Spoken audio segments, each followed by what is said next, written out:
Ya, Desa Sudaji Buleleng terkenal sebagai daerah penghasil padi. Namun kali ini puluhan hektar lahan persawahan tersebut beralih fungsi menjadi lahan pembibitan berbagai jenis bibit buah. Dan akibat alih fungsi tersebut ternyata berdampak buruk terhadap kualitas tanah persawahan petani. Beberapa desa di Buleleng, Bali dahulu dikenal sebagai penghasil padi Bali yang memiliki kualitas beras nomor 1. Salah satunya Desa Sudaji yang terletak di Kecamatan Sawan, Buleleng, Bali. Ini dikarenakan Desa Sudaji memiliki tanah yang begitu subur dan cocok untuk berbagai jenis komoditi. Tidak hanya sebagai penghasil padi Bali, Sudaji juga dikenal dengan buah durian kanennya yang memiliki rasa manis dan gurih. Namun kini lahan pertanian di desa ini banyak yang beralih fungsi menjadi lahan pembibitan buah unggul. Beralih fungsinya lahan pertanian yang produktif menjadi areal pembibitan buah ini pun ternyata berdampak buruk terhadap kualitas tanah persawahan petani.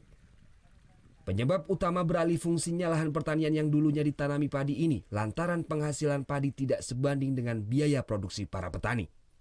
Sementara pembibitan buah ini dalam setahun para petani pun mampu mengantongi uang ratusan juta rupiah. Tetapi ternyata pembibitan yang dilakukan pun memiliki dampak buruk terhadap kualitas tanah sawah. Sehingga penghasilan padinya pun menurun setiap tahunnya.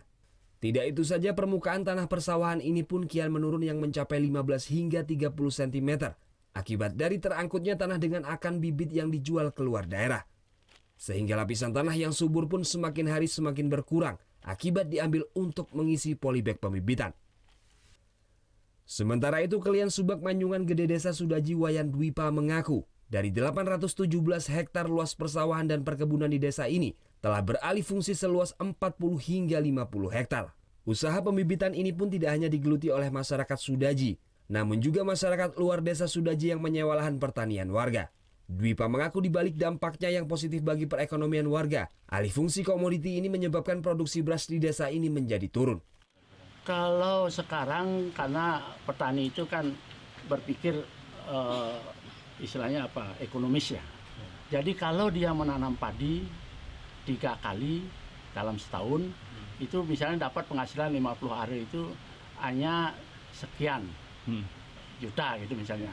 Sedangkan kalau ditanami bibit itu jumlahnya bisa lebih, jadi 1,5. Jadi kalau dapat 10 juta ini bisa 15 juta dapat. Jadi maka dengan demikian banyak pemilik tanah mengontrakkan tanahnya sehingga dia tidak perlu berpikir akan rusak ataukah padi kena hama, kena tikus, burung, walang sangit itu misalnya.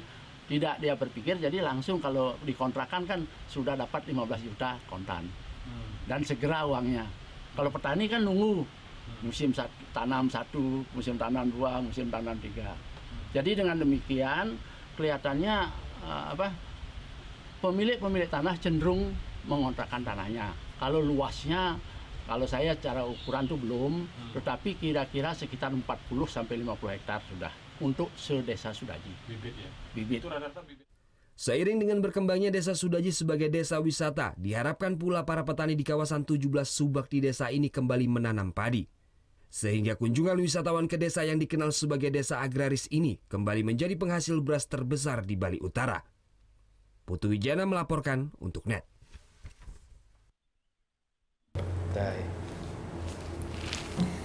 Udah selesai kan nontonnya? Nah, jadi jangan lupa buat like, komen, dan subscribe ya.